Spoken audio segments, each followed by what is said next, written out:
Mr. Speaker, the President of the United States. President Joe Biden pulled no punches in his State of the Union speech, framing the moment as a test for democracy and freedom, both at home and abroad, challenging Congress to act on wartime funding for Ukraine, and highlighting election interference efforts in the U.S. History is watching, just like history watched 3 years ago on January 6th, when insurrectionists stormed this very Capitol and placed a dagger to the throat of American democracy.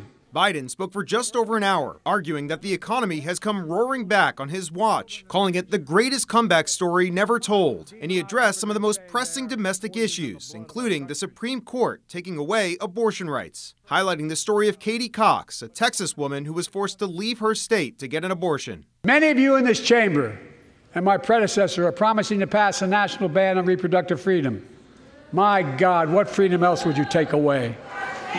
And on the border, he faced heckling from Republican Marjorie Taylor Greene, who urged Biden to say the name of Georgia student Laken Riley, who was killed last month. Police say her alleged killer was a man who crossed the border illegally. Lincoln Riley. Biden held up a pin with her name and pushed Congress to act on a bipartisan border deal that his rival in the 2024 election, former President Donald Trump, urged Republicans to oppose. We can fight about fixing the border, or we can fix it. Biden proposed a number of new policies, including increasing taxes on billionaires and corporations and lowering the cost of more prescription drugs. And on the conflict in Gaza, he announced the U.S. military will now construct a floating pier off the coast of Gaza so more aid can get in. We're all worried about the future. Senator Katie Britt from Alabama offered the Republican response, blasting Biden's policies and calling him a dithering and diminished leader. The country we know and love seems to be slipping away. And in many ways, Biden's State of the Union was a campaign speech for a second term. Biden referred to Trump more than a dozen times, but not by name.